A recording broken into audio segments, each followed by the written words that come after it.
Durante gran parte de nuestra historia, la verdad fue la referencia constante de las religiones, de corrientes de pensamiento o del trabajo periodístico. Pero más adelante aparecieron las interpretaciones de los hechos y con esas interpretaciones aparecieron los conflictos.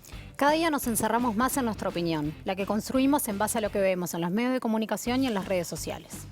¿Qué pasa cuando diferentes grupos acumulan medios con fines económicos y disminuye así la diversidad de voces? Hoy, en La Letra Chica, el monopolio de la verdad.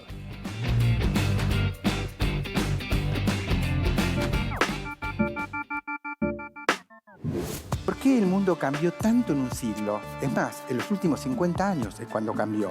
Porque estamos viviendo la más asombrosa transformación en la historia de la cultura humana. Estamos dejando de lado la idea de que la verdad es verdadera a la idea de que la verdad es mentira. No existen los hechos, solo existen interpretaciones. La verdad es una construcción social, es lo que el hombre decidió que sea verdad, algo que colectivamente se cree que es de una manera. Es una construcción humana que nos ordena, una suposición que creemos que es correcta. La verdad ya no tiene una raíz racional o una raíz sensorial que podés probar directamente en la realidad. Tampoco la verdad tiene una raíz religiosa, pero ahora pasa a tener una raíz social, que es un acuerdo. A menudo cuando los periodistas hablamos de la verdad, como decía Joaquín, nos dicen que eso no existe. Pero los periodistas sabemos perfectamente que sí existe. La verdad son los hechos. Y de periodismo sí que existe verdad. Por supuesto que existe la verdad. Existen los hechos que se comprueban y se verifican de acuerdo con unas reglas compartidas y ya conocidas. La posverdad es una palabra que se está usando últimamente, que en realidad refleja un fenómeno no tan reciente como la palabra, pero que consiste más o menos en que los hechos que se conocen, que son públicos, que están a disposición de todo el mundo, se desdibujan, se ocultan, a veces a propósito, a veces sin querer, y se prioriza las emociones o las creencias de las personas. Foucault plantea que la verdad es la lucha de las interpretaciones, lo cual es claro. Las interpretaciones no son las mismas, no están de acuerdo y luchan entre ellas. ¿Cuál triunfa? La que tiene más poder para imponer su verdad como la verdad de todos. Por eso los monopolios luchan por tener todo. La voz del monopolio que expresa los intereses del monopolio, si ha totalizado todas las voces diferentes de la sociedad, ha impuesto lo uno como verdad para todos y ha triunfado. Yo no miento, solo digo la verdad. Las fuentes son dudosas, pero digo la verdad. Hace tantos años que me conoces. Si nunca desconfiaste, ahora qué le vas a hacer, ok. Ok. 7 minutos pasan de las 8 de la noche, estamos en vivo a La Letra Chica. Buenas noches, Denise. Buenas noches. Saben que preparando este programa nos encontramos en muchos lugares que el concepto de la verdad es un concepto filosófico. Y por eso, para arrancar, vamos a conversar con la doctora en filosofía, docente laudelar, investigadora en el Sistema Nacional de Investigadores, Andrea Carriquiri. Bienvenida, Andrea. Hola, ¿qué tal? Buenas Felicitaciones a todo el equipo por el programa. Muchas gracias, Andrea. ¿Estuve bien? ¿Cuál es la relación entre la filosofía y la verdad? Bien, es un tema enorme, ¿no? No, para arrancar. 3, 4 programas. Vos tranquila, más o menos. dale tranquila. En 2 minutos. La verdad ha sido siempre para la filosofía un problema, ¿no? Es un problema.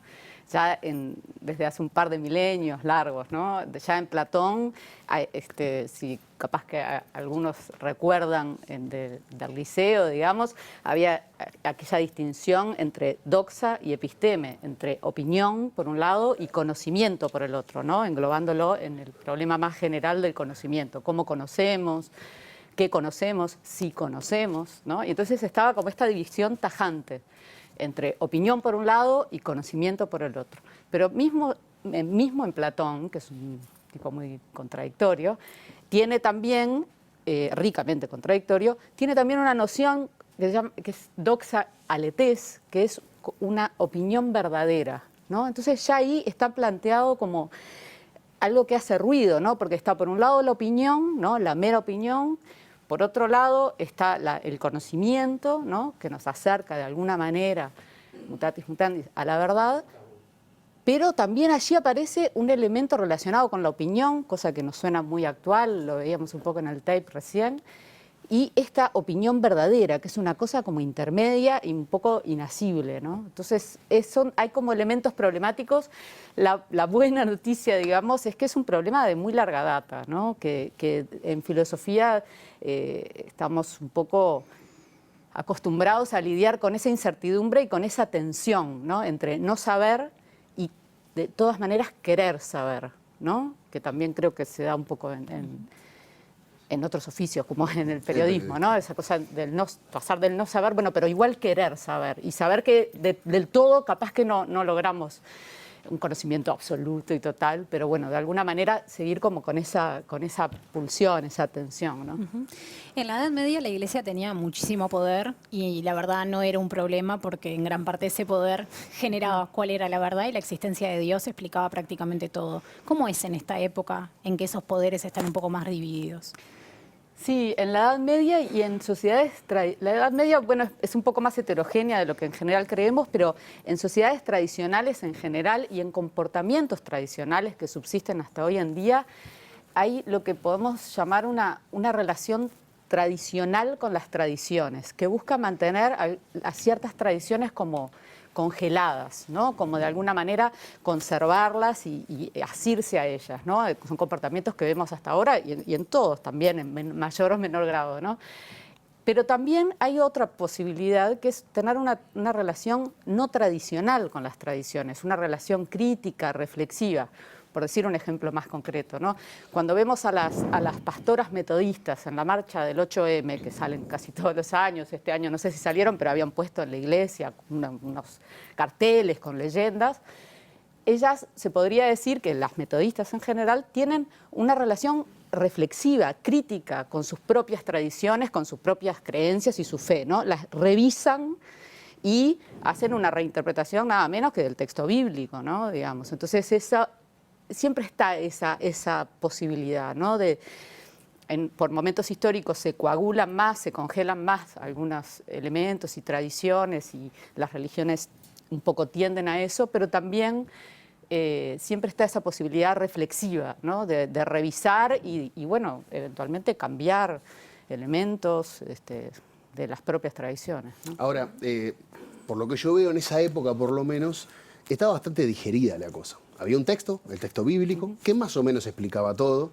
Teníamos los religiosos que de alguna manera nos bajaban la línea de lo que nosotros más o menos deberíamos saber o entender. Y el pueblo más o menos funcionaba con ese conocimiento. Pero en algún momento de la historia alguien se animó a dudar, a preguntar. Descartes, por ejemplo.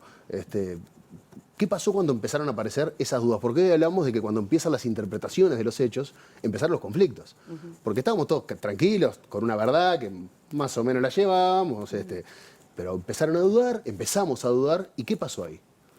Claro, en esta un poco idas y vueltas y momentos históricos que son más, tratan más de conservar y otros momentos que son más críticos, Descartes representa uno de los puntos álgidos de la duda, ¿no? Esa duda metódica, esa duda que duda hasta de si estoy despierto o estoy soñando, ¿no? Si yo ahora estoy en realidad soñando, que estoy en la letra chica, ¿no? Pero en realidad voy a ir mañana, ¿no? Esa duda tan radical, tan en rasgos escépticos, digamos, de poder dudar absolutamente de todo. Es la misma idea que está en Matrix, ¿no? La película de la hermandad Wachowski, que nos ha sido tan útil a quienes trabajamos en filosofía para ejemplificar esto, ¿no? Esa idea de que todo puede ser en realidad una falsedad, una mentira, una ficción, algo que no es verdad, ¿no? Bueno, entonces eso es como tocar fondo. Pero provoca mucha angustia eso. Sí. No, pensé que ibas a decir no, pero claro, porque es re angustiante. No, de verdad, es que es angustiante. Es como el punto máximo, digamos. Desde ahí... Pero ahí, al dudar de casi todo y al abrirse a las múltiples interpretaciones, ¿cómo se construye la verdad? Claro, ese es el problema en el que estamos más contemporáneamente, ¿no? El problema sería como, se dice, que no se vaya el bebé con el agua del baño, ¿no? ¿Cómo hacemos para convivir en una sociedad, con sociedades contemporáneas que son plurales, es decir, que conviven interpretaciones del mundo muy diferentes, radicalmente diferentes, desacuerdos muy profundos? ¿Cómo hacemos para aceptar esa diversidad de interpretaciones del mundo y al mismo tiempo retener algo parecido a la verdad, ¿no? Es decir, que no se vaya ese bebé con el agua del baño, ¿no? Retener algo de eso que teníamos, ¿no? Y bueno, y ahí lo que se despliega contemporáneamente, bueno, hay muchas, se llama teorías de la verdad, ¿no? Correspondentista, coherentista, en fin, no voy a hablar en jerga, pero una que me parece especialmente interesante porque articula una teoría de la verdad con una teoría de la democracia, que es una teoría que podríamos caracterizar como pragmático-realista. Lo que plantea, para explicar un poquito esto, es, a ver, apela sobre todo a la intersubjetividad, es decir, a los otros, ¿no? La verdad es algo que de alguna manera tiene un elemento dialógico, ¿sí? Yo recurro a los otros para saber, ¿no? Esa cosa para saber si no estoy soñando se dice pellizcame, ¿no? Esa cosa como de buscar en el otro una confirmación de el mundo, de alguna manera, ¿no? Por decirlo muy grosso modo. Entonces, está ese elemento de la intersubjetividad y después hay otro elemento que ancla, es mi trato con el mundo. Digamos, si yo tomo esta lapicera y mi creencia es que esta lapicera, si yo la suelto, va a flotar, cuando yo la suelte, el mundo, de alguna manera, se va a resistir, ¿no? O sea, yo voy a fracasar en esa creencia, mi creencia se va a ver de alguna manera falsada, ¿no? Entonces, por eso se dice que es pragmático realista, ¿no? Apela, por un lado, a que existe un mundo, postula un mundo, que existe un mundo, contra la angustia, digamos. Yo quedé angustiado ya, así que no. Postula que existe un mundo, digamos, sin caer en un realismo ingenuo, de alguna manera lo sostiene, y por otro lado, su gran fuerte es la intersubjetividad. Entonces, es decir, la verdad, de alguna manera, para construir de alguna manera algo parecido al conocimiento, es una construcción colectiva que de alguna manera en el debate público vamos de alguna manera acordando, ¿sí? y construyendo algo que se acerca a la verdad. Ya no es aquella verdad absoluta, sino, bueno, ver cómo hacemos con estas diferentes interpretaciones para ir de alguna manera generando algunos acuerdos provisorios, revisables. Sí, pero vos sabés que hablaste de algo contemporáneo y hablemos de estos últimos años, y vos planteás un concepto que es que la verdad, o algo lo más cercano a la verdad, se construye colectivamente. Pero está muy de moda, por usar un término, el tema de lo individual, mis creencias individuales, mi ir contra lo que puede ser un realismo real, y defender mi postura, decir, bueno, yo creo esto. Es mi verdad. O sea, esa frase de esta es mi verdad va un poco en contra de esto de colectivizar para llegar a lo más cercano a la verdad. Sí. ¿Eso también tiene una explicación en la modernidad? Es muy interesante eso que decís, porque es una cosa que se ve en las redes también, ¿no? A veces yo veía el otro día que alguien decía, en un intercambio de estos foros, qué sé yo, decía, esta es mi opinión y yo no te pedí la tuya, ¿no? Es algo que se escucha muchas veces, un poco lo que decías vos. Y lo que diría una teoría de este tipo, como en la que yo estaba tratando de exponer muy someramente, es que cuando yo doy mi opinión en la esfera pública, en una esfera pública, hay un presupuesto implícito en esa acción, que es que yo estoy dando una opinión a otros y que entonces esos otros tienen derecho a contestarme y a estar en desacuerdo. Eso es una red social, por ejemplo. Claro, en la red social, en los medios, en cualquier diálogo que uno establece, el presupuesto implícito, porque si no, cantaría en la ducha, ¿no? No sé cómo decir. Si no, no lo digo a otros, lo escribo en mi diario íntimo, lo cierro con llave, ¿no? Si yo estoy diciéndolo en una red social, el presupuesto implícito en mi acción es que de alguna manera el otro puede estar en desacuerdo con mi opinión y manifestarlo, ¿no? Por eso es que la esfera pública es un mecanismo que permite de alguna manera confrontar estas interpretaciones y que de algún modo se vaya acercando a algo, ¿no? No que cada uno quede totalmente clausurado en su en su solipsismo, digamos, en su única opinión personal, ¿no? Igual nos damos maña para hacerlo, porque acá hemos hablado mucho del mundo digital, en el bloque que viene vamos a seguir hablando de eso, y nos armamos nuestras burbujas para estar con gente que más o menos comparte nuestra versión de la verdad. ¿Y cómo jugamos los medios en eso? Porque las interpretaciones construidas desde los medios de comunicación o desde los medios de comunicación masivos, ¿cómo funciona eso con la verdad? ¿Es una construcción tan real como parece? Sí, ahí, contra lo que decían un poco el título del programa, contra el monopolio, lo que hay es esto, ¿no? El diálogo, el debate.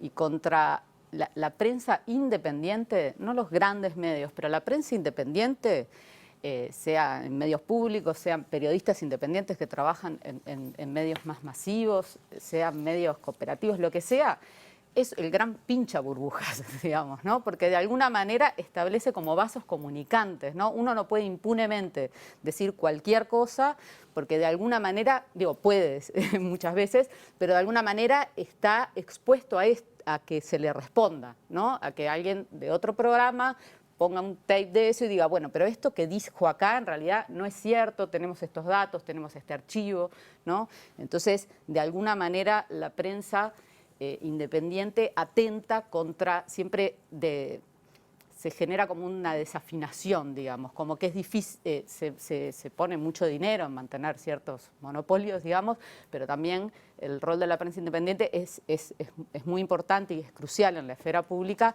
para poder, de alguna manera, socavar esos relatos más monopólicos, más monolíticos, más monológicos, ¿sí?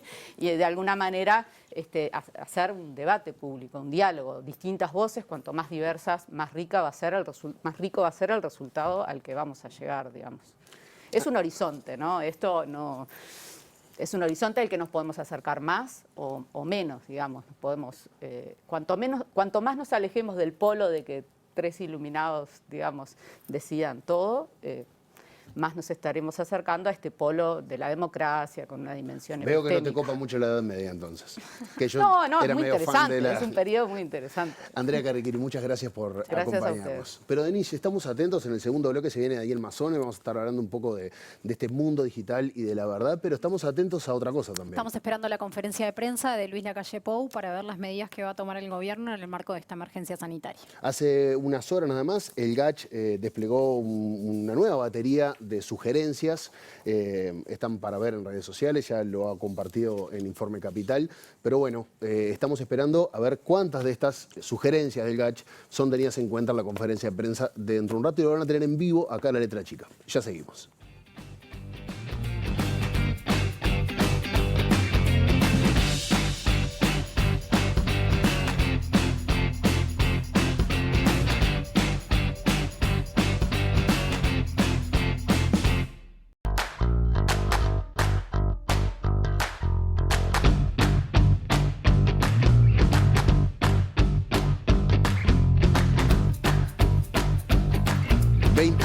Minutos pasan de las 8 de la noche y uno de los puntos centrales de la verdad es la transparencia de las formas en las que se establece. En su libro Máquinas de Mentir, el magíster en periodismo por la Universidad de San Andrés y ex catedrático en periodismo digital de la Universidad ORT, Daniel Mazzone, plantea que la verdad junto a la libertad constituyen las bases civilizatorias de Occidente. Para desarrollar este concepto, recibimos a Mazzone acá en La Letra Chica. Bienvenido, Daniel. ¿Qué tal? Buenas noches, muchas gracias. Qué dos palabras, ¿no? Libertad y verdad. La hemos usado de maneras diversas. Sin duda, sin duda. Desde mi punto de vista, son dos claves de la construcción de Occidente. La construcción de una verdad que no está preestablecida, que hay que construir socialmente, y la libertad necesaria para construirla. Daniel, hablando de verdad, está empezando la conferencia de Luis Lacalle Pou. Vamos a prestar ver en vivo, atención. te invitamos. El país está pendiente de esta conferencia y Daniel va a seguir con nosotros en instantes. Ahora vamos derecho a la señal de presidencia para ver el inicio de esta conferencia de prensa del presidente Luis Lacalle Pou.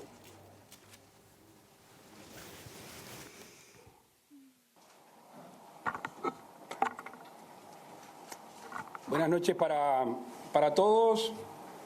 Hemos tenido un largo Consejo de Ministros de más de 4 horas evaluando algunas medidas. En estos días hemos estado en contacto con el GACH. Ustedes ya han leído y difundido un comunicado emanado de ellos mismos. Queremos dar alguna información que no por conocida deja de ser relevante. En el día de hoy, Uruguay recibió 1.558.000 dosis de Sinovac. En el día de mañana va a estar recibiendo 51.000 dosis de la vacuna Pfizer.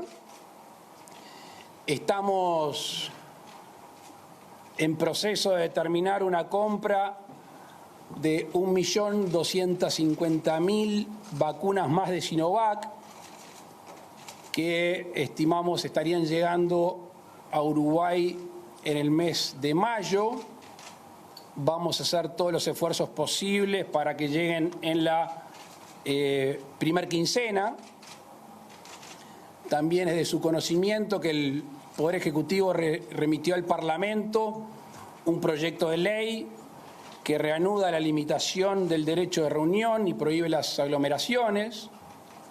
También remitimos un proyecto de ley, que ya comentamos con ustedes algunas de esas medidas, de apoyo a las pymes, a las MIPYMES, que seguramente el Parlamento trate en estos días.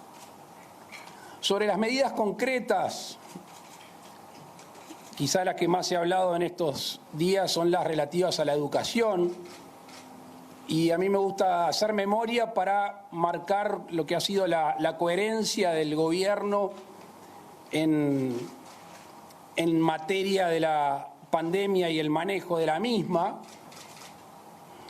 De las primeras actividades que el gobierno reabrió el 22 de abril y después en el mes de junio fue la educación. Siempre tuvimos como prioridad no alterar, o mejor dicho, alterar lo mínimo posible la relación de los niños, adolescentes y jóvenes con el sistema educativo, que ya venía bastante maltrecho en lo que hace a la brecha educativa en nuestro país. Un elemento que tomamos en cuenta es el porcentaje de los contagios que se dan dentro del sistema educativo. El 2,5% de los contagios se dan dentro del sistema educativo. Algo más de 100 y pocos brotes son del sistema educativo y más de 6.000 brotes en las relaciones intrafamiliares, para darse cuenta de la dimensión de lo que estamos hablando. Hemos tenido contacto con distintos intendentes del país. Ustedes ya conocen la situación que se está dando en el departamento de Rivera, más específicamente en la ciudad de Rivera, y hemos decidido, obviamente en contacto con la ANEP, hoy Robert Silva no nos pudo acompañar porque está cruzando la enfermedad, hemos decidido suspender la presencialidad en la educación media y secundaria. Esta medida rige a partir de mañana hasta Semana de Turismo. A partir de mañana también se deja en suspenso la obligatoriedad en todo el sistema educativo, en todo el país. Y algunas situaciones excepcionales que se puedan dar, se autoriza la presencialidad, a suspender la presencialidad en instituciones educativas de otras ciudades o regiones, a sugerencia de los ECOED, y esta medida requiere, para perfeccionarse, para que sea efectiva, la autorización de la ANEP, la autorización del CODICEN, con asesoramiento del Ministerio de Salud Pública y del SINAE. voy a repetir, y discúlpenme que pueda ser un poco tedioso, pero me parece que para asentar los conceptos en las medidas educativas quizás sea una buena cosa. Se suspende la presencialidad en la educación media en la ciudad de Rivera. Se suspende la obligatoriedad en todo el sistema educativo, en todo el país. Ante circunstancias excepcionales a sugerencias del SECOED, con la anuencia de la ANEP asesorado por el SINAE, también se puede llegar a suspender la presencialidad en casos hipotéticos, algunos de los cuales ya se están dando. Hablábamos con el presidente de la ANEP y nos decía que en un centro educativo donde la mayoría de los auxiliares de servicio estaban contagiados, así se toma esa medida excepcional. ¿Por qué queremos limitarlo a la excepcionalidad? De nuevo, lo que dijimos al principio, nosotros no queremos que se pierda el vínculo que ya bastante se agravó el año pasado entre los educandos y el sistema educativo. Estamos exhortando a institutos terciarios a que la presencialidad se dé casi que en actividades de práctica y de laboratorio.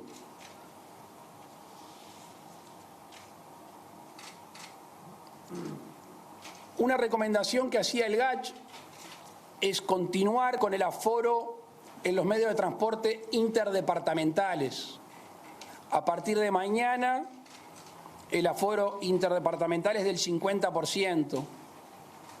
En contacto con el intendente Vidalín, nos pidió especialmente que exhortáramos al transporte intradepartamental de también mantener un aforo razonable. Hemos decidido suspender todos los deportes amateur y disponer el cierre de vestuarios en clubes y gimnasios. Esta medida, al igual que el aforo en el transporte, tiene vigencia hasta el domingo 4 de abril. Y en materia de espectáculos públicos, una preocupación que ha surgido y que entendemos razonable es, si bien se continúa con el aforo del 30%, si hay algún lugar que pueda resistir un aforo de un 30% con más de 400 personas, ese va a ser el límite. A ver si lo digo más claro. No va a haber un espectáculo público con más de 400 personas, por más que ese aforo del 30% lo permita.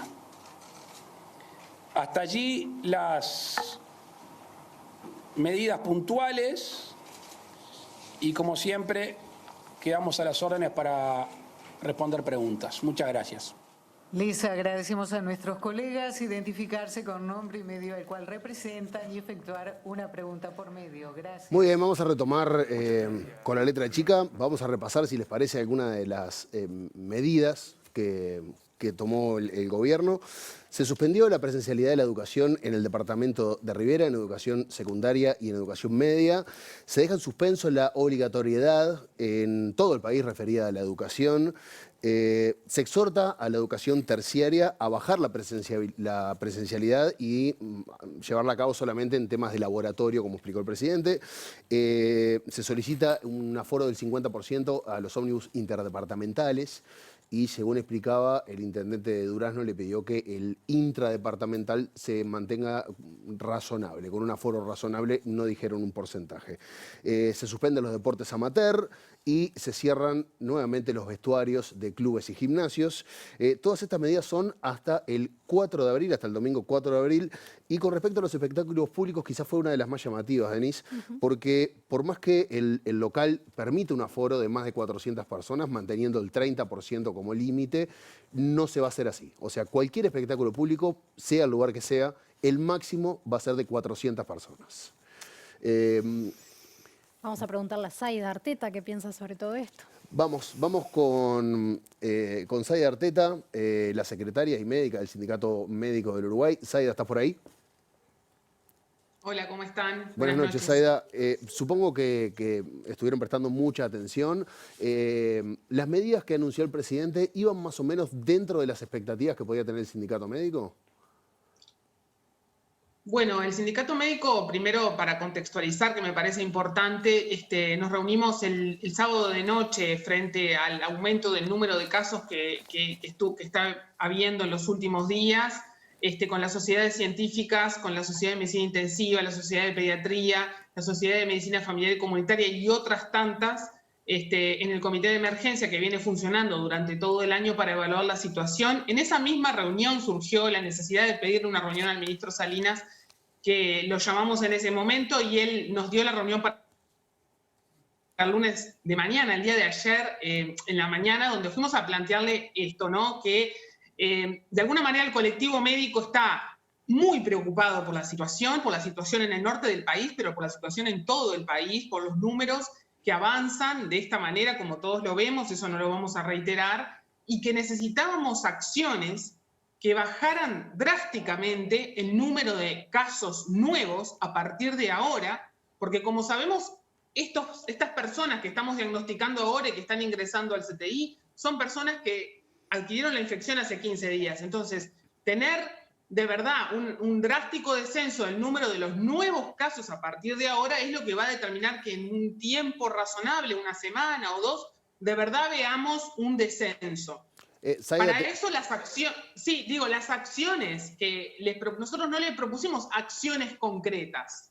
Y de verdad que ejemplificar no fue lo que discutimos realmente. Lo que discutimos fue, hay un documento del GACH del 7 de febrero que plantea determinadas acciones, que las plantea en distintos escenarios. Quizás algunas habría que haberlas tomado antes o no, ese timing lo puede valorar cada persona, porque esos son los documentos, son públicos y está explicado cómo está la recomendación, pero que de verdad a esta altura, donde ya en departamentos en rojo se tiene que derivar personas a otro CTI, creíamos que era necesario que se escuchara nuestra opinión y que, bueno, se alertara sobre la situación un poco más de lo que ya están alertados. Nos escuchó el ministro y, bueno, y nos contó que hoy tenía esta reunión del Consejo de Ministros donde se iba a discutir esta serie de medidas. Para poder dar una opinión sobre la serie de medidas, yo necesito conversar con las sociedades científicas y con el núcleo del sindicato médico para poder comparar las recomendaciones con de verdad lo que se acaba de anunciar. Yo los escuché como ustedes en este momento.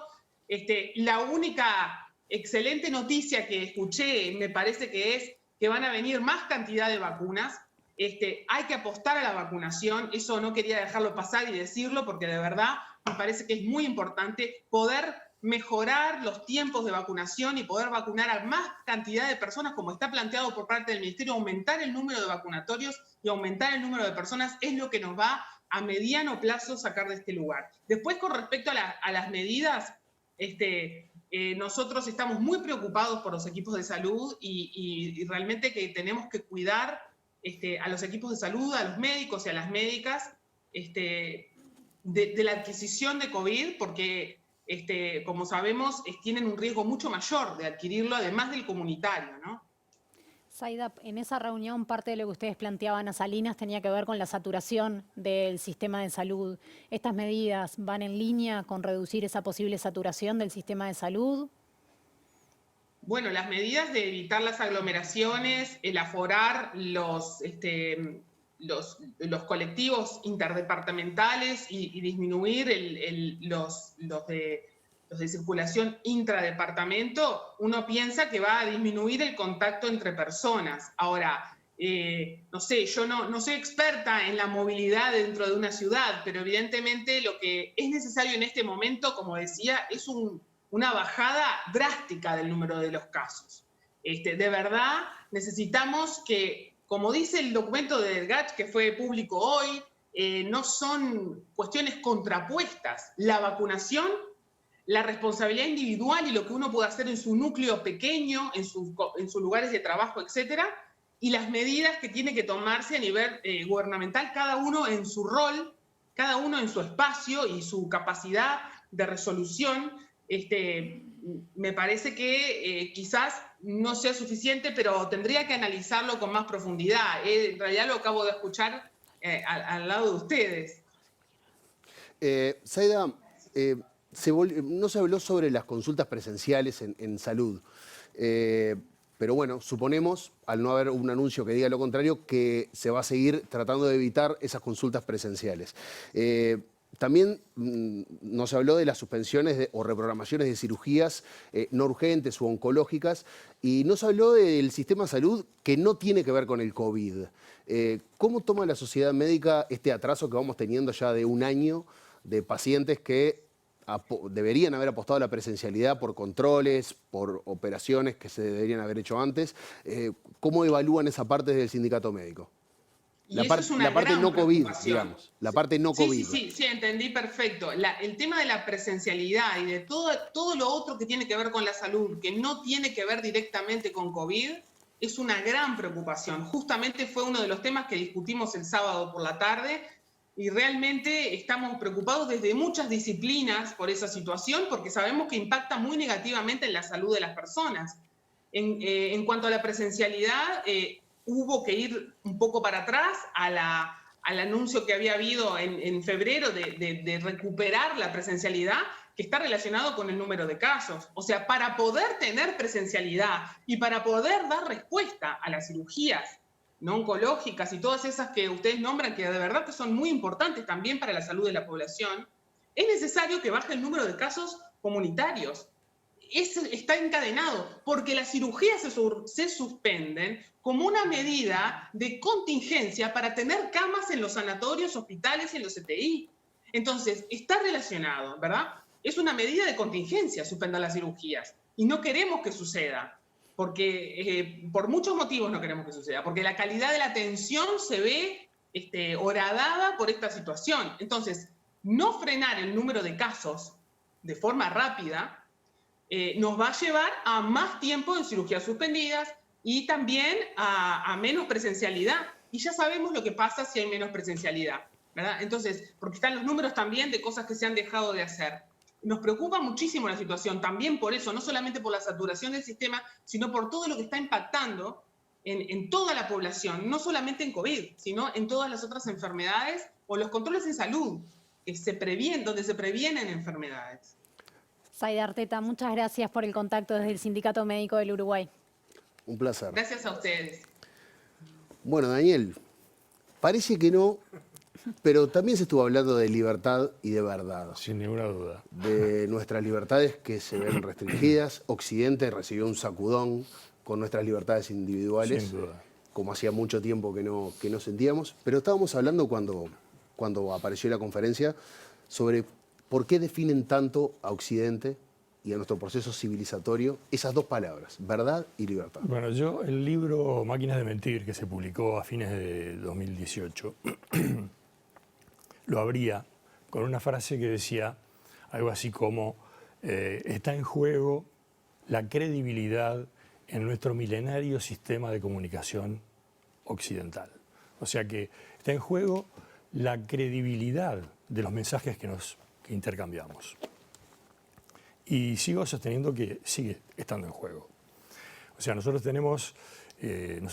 estamos muy acostumbrados en Uruguay a pensar la historia en cientos de años, cuando le deberíamos pensar en milenios. Nosotros recibimos el legado occidental de lo grecolatino.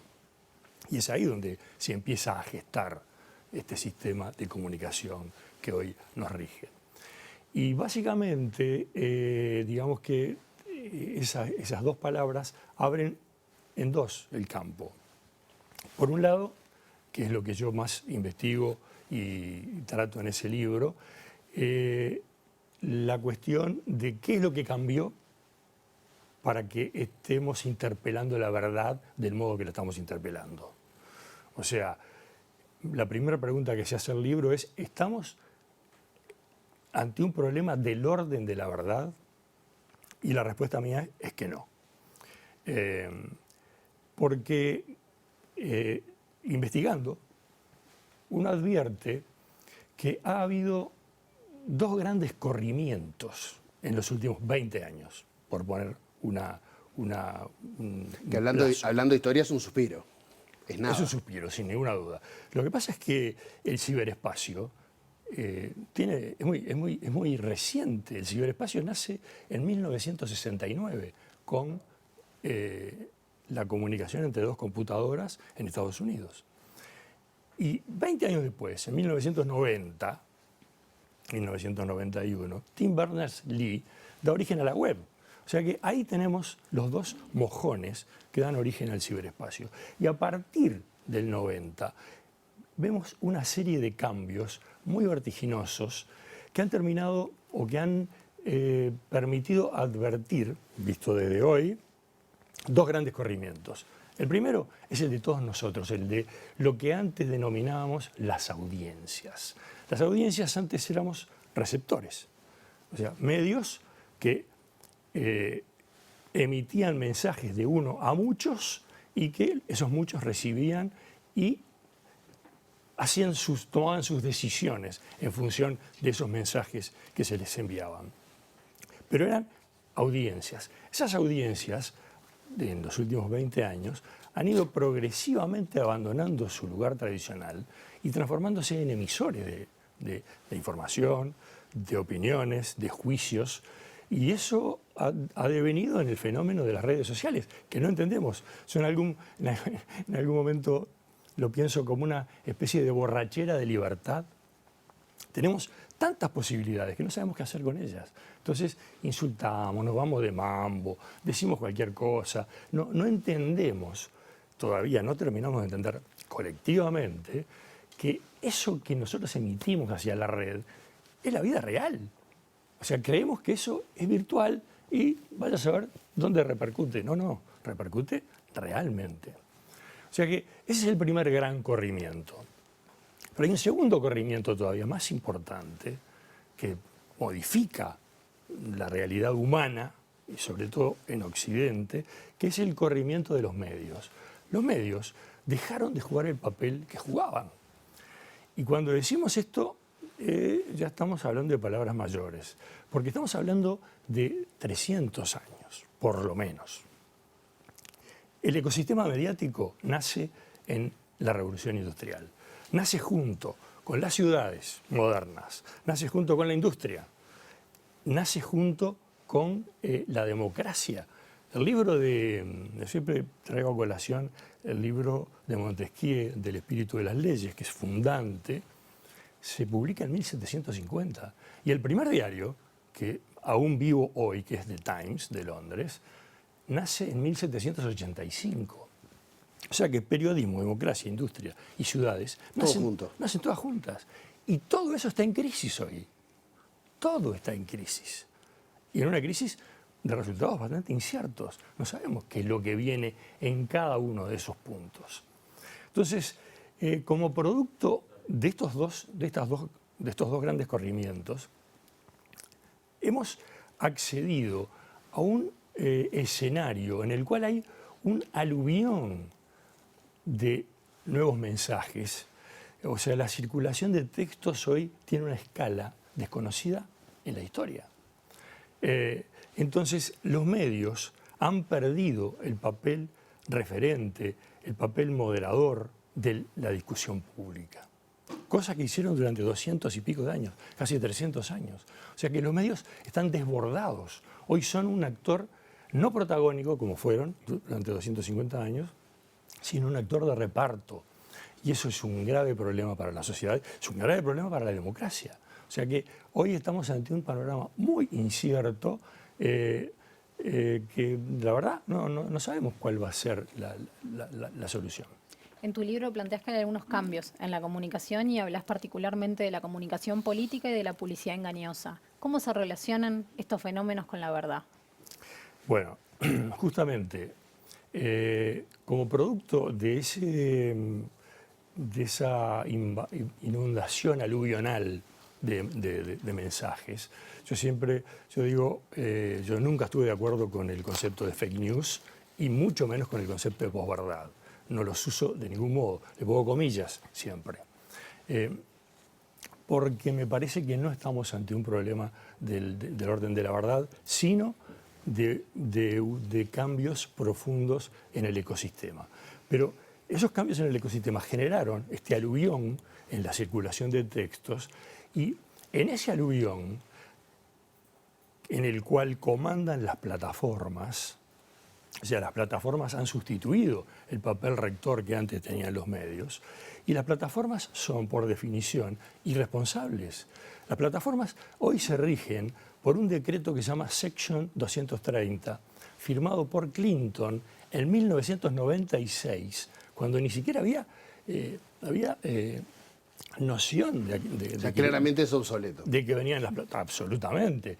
O sea, alguien dijo, mira, viene una tormentita allá. Y era bruto tsunami. Pero esa sigue siendo la norma que rige. ¿Y qué dice? Son 26 palabras. Y esas 26 palabras dicen que todo lo que es mundo digital es irresponsable ante la ley. O sea, no son responsables igual que eran los medios. Eso es un cambio sideral. Entonces, ahora, pero estás hablando de los medios como si fueran pequeños niños indefensos que no supieron reaccionar ante la realidad. Y están lejos, estamos lejos de ser eso. ¿Por qué lo permitieron? Es que esto nos desbordó a todos. Nadie sabe todavía cómo actuar. Yo vengo del periodismo gráfico. Nunca entendí por qué la organización de periódicos, la UAN, que tenía hasta hace poco tenía 18.000 medios importantes en el mundo, no organizó algo para enfrentar esto. No entiendo por qué no generó su propio buscador, por ejemplo. No entiendo por qué no compitió en condiciones de igualdad con las plataformas después de ver cómo venía la mano. ¿Puede ser soberbia? No. Yo creo que es... o sea, nosotros venimos de un mundo industrial que estableció lo que yo llamo un contrato de comunicación. Había un contrato de comunicación que fue naciendo a partir del primer diario, que después se completó con la publicidad, que enseguida se sumó a los diarios, se completó con la radio, con la televisión, con el cine. Y ese contrato de comunicación, ¿qué decía? Decía que todo lo que fuera emitido, que circulara en la sociedad, iba a tener un responsable, iba a tener una firma atrás. O sea que iba a haber o un periodista, o un director de cine, o un editor, o una marca, que se iba a responsabilizar. Bueno, eso hoy pasó a segundo plano. Hoy cualquiera hace cualquier cosa. Y lo que es peor, ha surgido en la política, y por eso yo insisto mucho en que la comunicación política tiene que ser más clara. El problema de las fake news no tiene nada que ver con el periodismo. No es el periodismo el que emite falsedades. Surge en la política las falsedades. La prueba está, Trump, no sé, 30.000 falsedades a lo largo de su periodo. Al punto tal que hoy, acabo de poner en mi Twitter, que un diario de Ohio, el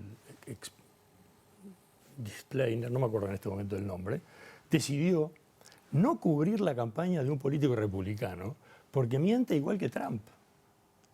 Es perfecto. O sea, ignoramos todo lo que va a decir porque sabemos que va a decir mentiras. No vamos a entrar en ese juego.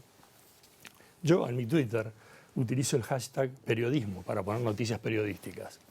Cuando pongo noticias de Fox, pongo foxismos.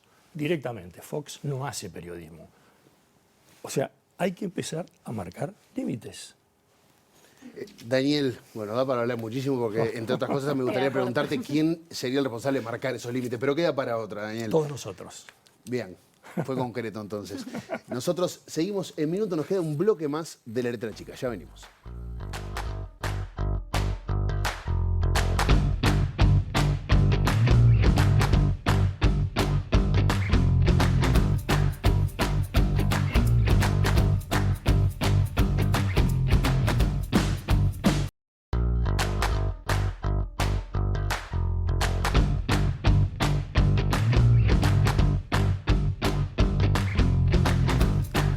57 minutos pasan de las 8 de la noche, seguimos en vivo La Letra Chica y nos dejaron pasar unos minutos, así que vamos a poder disfrutar tranquilos de este último bloque.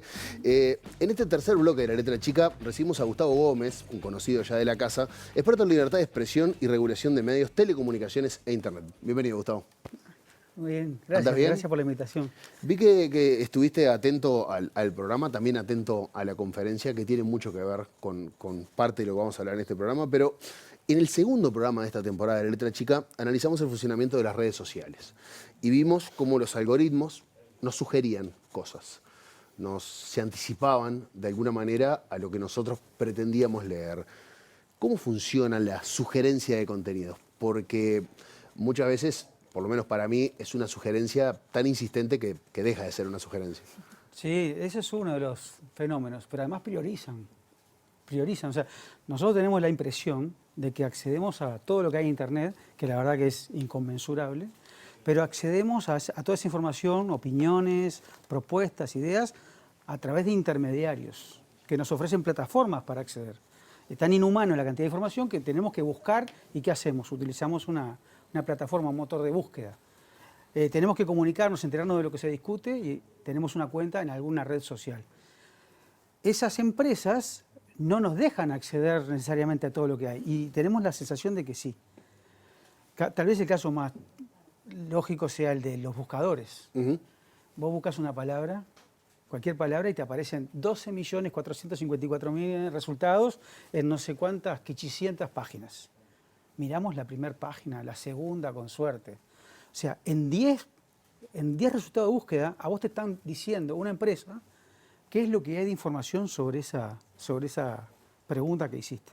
O sea, en la humanidad nunca hubo tal poder de que vos recortes esa inconmensurable cantidad de información en unos pocos resultados. No estoy acusando a nadie, digo, objetivamente es alguien que dice de todo lo que hay en Internet, te da 10 resultados ordenados además. ¿Nos incitan entonces a qué consumir?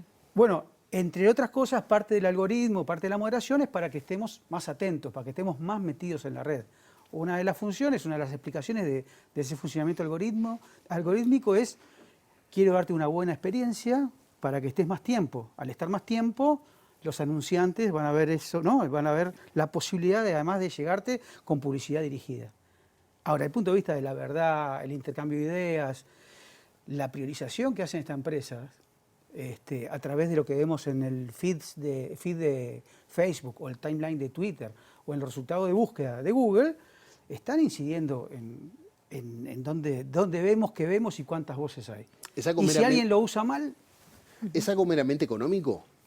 Yo creo que básicamente son actores que buscan el lucro y entonces lo hacen por razones económicas. O sea que ese fin maquiavélico que a veces le adjudicamos a los buscadores, los que muchas veces se pueden usar en una campaña política, la campaña de Trump, ese paradigma de campaña donde se usaron las burbujas para que la gente viera específicamente lo que yo quería que vieran y cambiando así de personas y de burbujas. O sea, la parte maquiavélica de eso no sería la más importante, digamos. Yo lo que estoy opinando es sobre la intencionalidad.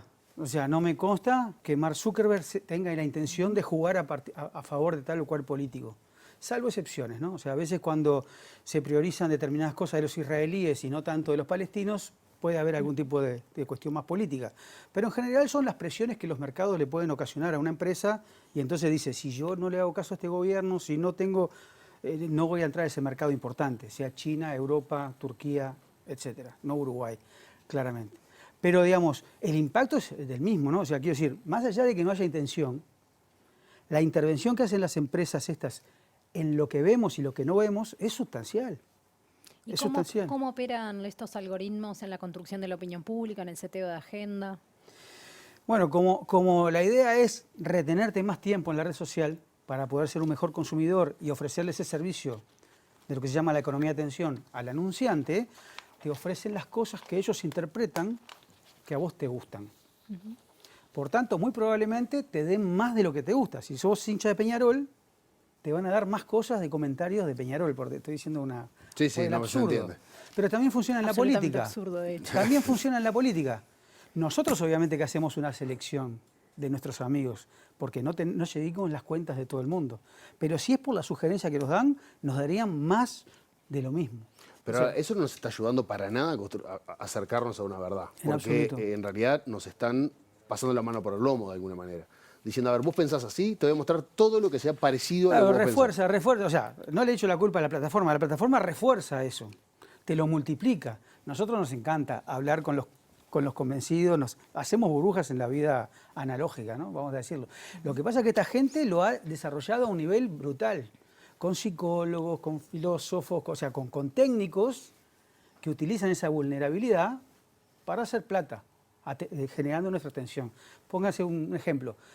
En YouTube, vos decís, yo en YouTube entro y veo videos y veo lo que yo quiero, ¿no? Porque busco. No es cierto. La propia empresa, Google, la dueña de YouTube, presentó a fines del año pasado los datos de cómo funciona eso. Él sabe que el 70% de lo que visualizamos en YouTube es por sugerencias que nos da la propia empresa. El 70%. Viste que vos podés entrar al lugar, pero después te empieza a aparecer al costado, ¿no? Sí, pero son preciosos lo que te aparecen ahí. Claro, pero te pone por tu... Entonces, el 70% de lo que navegamos en YouTube es producto de la sugerencia que te hace una empresa. Ahora, hablemos porque hoy también hablamos de la verdad y de que uno de los problemas graves de acercarnos a la verdad es los monopolios. Cuando un grupo acumula medios con fines económicos, no sé si el fin en sí es disminuir la variedad de voces o es un fin meramente económico, pero ¿cómo incide esa acumulación de verdad en un grupo solo en nuestra interpretación de los hechos? Muchísimo. De hecho, para los organismos del sistema interamericano, los monopolios y oligopolios en los medios de comunicación conspiran contra la democracia. No hay nada, es una frase casi literal, no hay nada de la intencionalidad y no hay nada ni siquiera de si es medible el impacto. Simplemente dice, si hay oligopolios y monopolios en los medios, eso conspira contra la democracia, porque justamente en la construcción colectiva de la verdad, ¿no? En una democracia representativa, robusta, donde haya capacidad para el disenso, para la crítica, vos necesitas una diversidad de puntos de vista, de fuentes de información. Un oligopolio, o sea, unos pocos dueños de medios, o un dueño de todos los medios, per se es un problema. Capaz que son tipos re bien, o sea, por eso insisto en que no se trata de un tema de intencionalidad, que también a veces los hay. O sea, hay dueños de medios que tienen una línea editorial muy clara, ¿no? Y tienen afinidad por determinado partido político, o dicen, vamos a hacer campaña contra tal candidato para que no sea presidente. Pero digamos, también pasa eso en Internet. El 98% de las búsquedas en Uruguay de Internet se hacen a través de una sola empresa, de Google. Eso también es un monopolio. E incluso termina afectando a los propios medios. Bueno, mucha gente creo que no debe saber que existen otras. De eso también se ocupa Es probable. Google. Claro, lo que pasa es que Google tiene acuerdos comerciales para que vos por defecto ya te venga ese buscador. Y la gente piensa, en general, Internet es Google, ¿no? Y el único buscador es Google. 98% de las búsquedas. O sea, solo una empresa que de todo lo que hay en Internet te da los primeros 10 resultados ordenados según vaya a saber qué criterio, porque la verdad no lo sabemos. Y ese es el mundo que vemos. Pensando concretamente en los medios en Uruguay, ¿cuáles son los grupos económicos más fuertes y qué medios concentran? Básicamente hemos mantenido durante los últimos 60 años un fuerte poder en 3 grupos económicos que han ido variando de conformación, al principio eran más familiares, ahora no tanto, en torno a los 3 canales de televisión de Montevideo, el 4, 10 y 12, en algunos casos generando multimedios, o sea, también teniendo televisión abierta, televisión paga y radios. Estamos hablando de los 3 grupos más importantes. Actualmente tenemos además, desde hace ya unos años, el Grupo Clarín, es una empresa argentina muy fuerte, multimedia en Argentina, y que tiene planes de expansión en Uruguay y había que echarle el ojo. Y también la conformación en radio de determinados conglomerados. La radio en general ha sido mucho más diversa. No solo hay mucha más cantidad de radios, sino que comparado con la televisión hay mucho más diversidad. Pero se ha dado un fenómeno de gente con mucha plata que está adquiriendo muchos medios de comunicación. Grupo Magnolio es uno, pero ya antes el Grupo Sarandí o Grupo Monsoleil, de hace muchos años, tiene una decena de medios. Que había capitales mexicanos ahí, ¿no? Un mexicano es el dueño detrás, Ángel González. En el caso de Magnolio es Francisco de Posadas. Sí, y además ahora incluso ha tenido conversaciones con Búsqueda para adquirir el semanario. O sea, estamos hablando de conformación de grupos muy importantes, adquiriendo radios también muy, muy importantes, ¿no? Y con respecto a la legislación, quizás hablar de nuestro país específicamente, pero ¿qué pasa en la región también? ¿Los países han logrado legislar para que esto tenga un marco regulatorio? Es muy poco, incluso en Estados Unidos hay legislación anticoncentración, son débiles y sobre todo después se aplican muy poco. O sea, o hay muy poca capacidad de enforcement de los reguladores, es decir, de obligar a desinvertir, hay muy poca voluntad política. Uruguay es un caso. Tenemos una legislación avalada por un parlamento democrático y avalada por 30 sentencias de la Suprema Corte de Justicia con límites a la concentración, aceptados incluso por organismos internacionales. Para Reporteros Sin Frontera estamos en el ranking, en el primer lugar en el ranking de América del Sur, por la ley de medios, por establecer esos límites a la concentración. Desde que se aprobó, no ha cambiado nada.